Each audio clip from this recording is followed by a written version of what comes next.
कामिका एकादशी व्रत कथा। एक बार अर्जुन ने श्री कृष्ण से कहा, हे प्रभु, मैंने आषाढ़ माह के शुक्ल पक्ष की देवशयनी एकादशी का सविस्तार वर्णन सुना।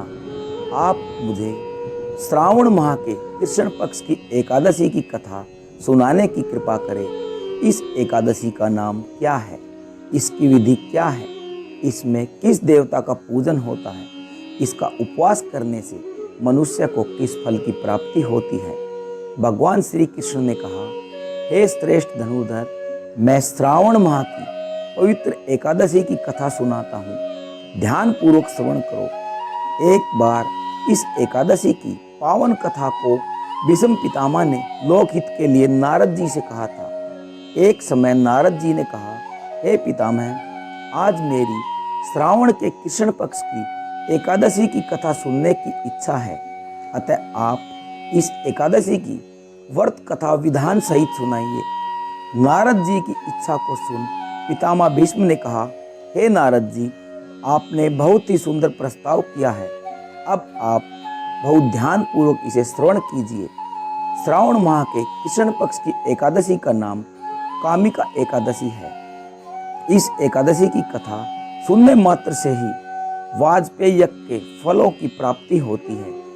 कामिका एकादशी के उपवास में शंख, चक्र, गदाधारी भगवान विष्णु का पूजन होता है। जो मनुष्य इस एकादशी को धूप, दीप, नैवेद्य आदि से भगवान विष्णु की पूजा करते हैं, उन्हें गंगा स्नान के फल से भी उत्तम फल की प्राप्ति होती है।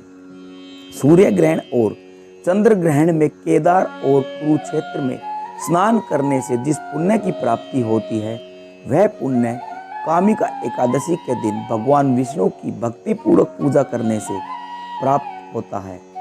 भगवान विष्णु की श्रावण माह में भक्ति पूर्वक पूजा करने का फल समुद्र और वन सहित पृथ्वी दान करने के फल से भी ज्यादा होता है।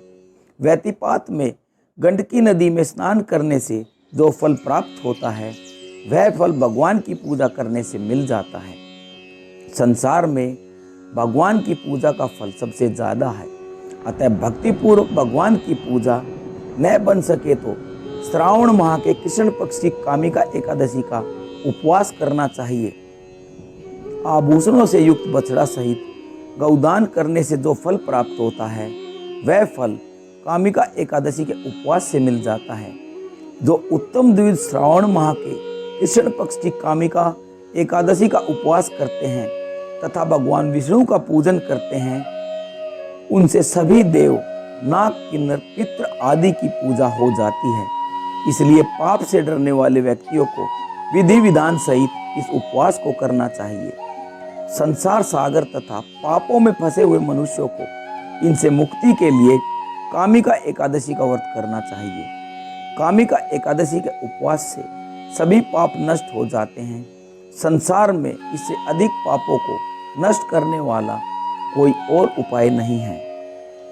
हे नारद जी, स्वयं भगवान ने अपने मुख से कहा है कि मनुष्यों को अध्यात्म विद्या से जो फल प्राप्त होता है, उससे अधिक फल कामिका एकादशी का व्रत करने से मिल जाता है। इस उपवास के करने से मनुष्य को न यमराज के दर्शन होते हैं और न ही नरक के कष्ट भोगने पड़ते हैं। वह स्वर्ग का अधिकारी बन जाता है। जो मनुष्य इस दिन तुलसी दल से भक्ति पूर्वक भगवान विष्णु का पूजन करते हैं, वे इस संसार सागर में रहते हुए भी इस प्रकार अलग रहते हैं जिस प्रकार कमल पुष्प जल में रहता हुआ भी जल से अलग रहता है। तुलसीदास से भगवान श्री हरि का पूजन करने का फल एक बार स्वर्ण और 4 बार चांदी के दान के फल के बराबर है। भगवान विष्णु रत्न, मोती, मणि आदि आभूषणों की अपेक्षा तुलसी दल से अधिक प्रसन्न होते हैं। जो मनुष्य प्रभु का तुलसी दल से पूजन करते हैं, उनके सभी पाप नष्ट हो जाते हैं। हे नारद जी, मैं भगवान की अति प्रिय श्री तुलसी जी को प्रणाम करता हूँ। तुलसी जी के दर्शन मात्र से मनुष्य के सभी पाप नष्ट हो जाते हैं और शरीर के स्पर्श मात्र से मनुष्य पवित्र हो जाता है। तुलसी जी को जल से स्नान कराने से मनुष्य के सभी यम यातनाएं नष्ट हो जाती हैं। जो मनुष्य तुलसी जी की भक्ति पूर्वक भगवान के श्री चरण कमलों में अर्पित करता है उसे मुक्ति मिलती है। इस कामिका एकादशी की रात्रि को जो मनुष्य जागरण करते हैं और दीपदान करते हैं उनके पुण्यों को लिखने में चित्रगुप्त भी असमर्थ है। एकादशी के दिन जो मनुष्य भगवान के सामने दीपक जलाते हैं उनके पितृ स्वर्गलोक में अमृत का पान करते हैं। भगवान के सामने जो मनुष्य घी या तिल के तेल का दीप जलाता है उसको सूर्यलोक में भी सहस्त्रों दीपकों का प्रकाश मिलता है। एक गांव में एक वीर क्षत्रिय रहता था। एक दिन किसी कारणवश उसकी ब्राह्मण से हाथापाई हो गई और ब्राह्मण की मृत्यु हो गई।